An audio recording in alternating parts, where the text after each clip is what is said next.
Welcome to WebUX Testing with SMI Eye Tracking Solutions, Part 2, which gives an introduction into BeGaze, the SMI data analysis software.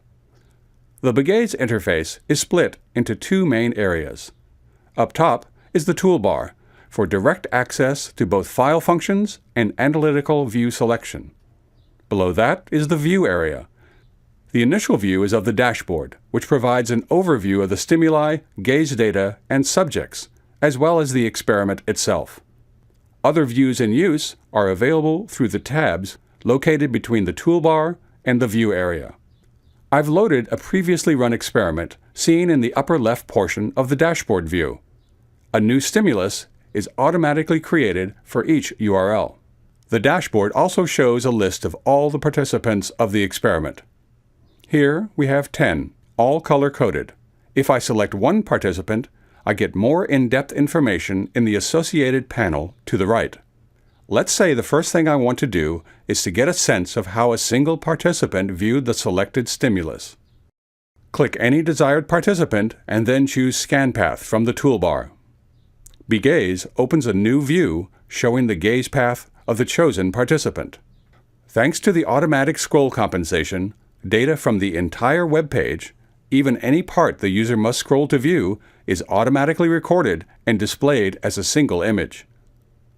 The section of the page visible to the participant at any point in time is designated with a dotted line. Let's see how ScanPath works. Click Start from the timeline controls to review from the beginning. If desired, choose a magnification from the zoom icons on the right, like full width.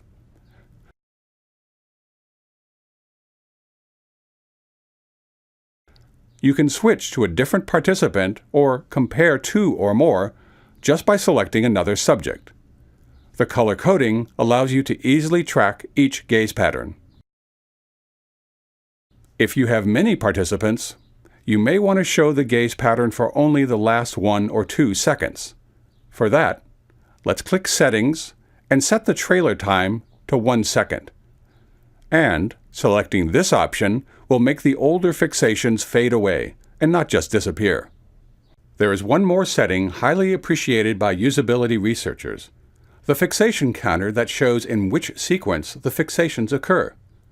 This option can be found on the Fixations tab. Let's select it. You can control the speed of playback as well. Let's look at the gaze pattern with the new settings at half speed.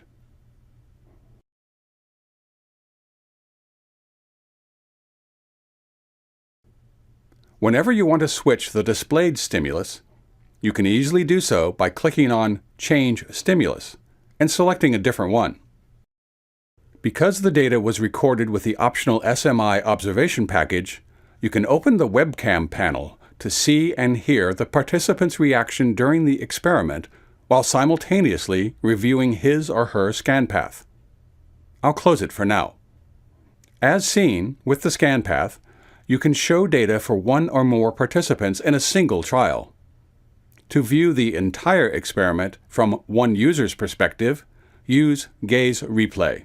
Since the order of stimuli and duration of viewing is individual for each participant, you can see Gaze Replay only for one subject at a time. Let's take a look. Now the timeline shows all the stimuli for participant number 2.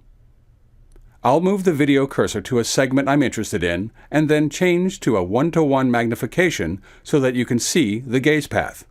You can also see that the mouse clicks, the red diamonds, and the key presses, the green diamonds, are clearly captured. Sometimes websites have content that is dynamically displayed after the initial page load, such as this drop-down menu, or an advertisement. To view such content, activate the Background Screen Recording option. The still web page screenshot will be replaced by a recorded video of the web page. In your analysis, you'll often need to review the data from multiple participants simultaneously. BeGaze offers a variety of data views with this capability, such as heat maps.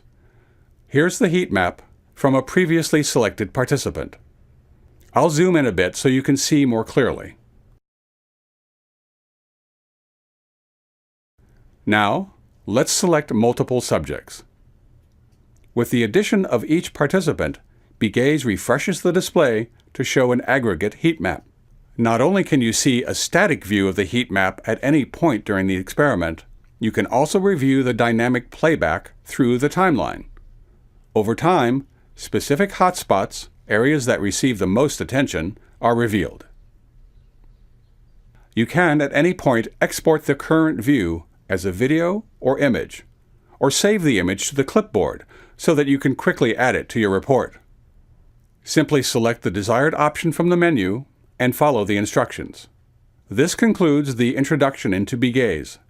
As you've seen, it's an easy and efficient tool to visualize data for your analysis and reporting.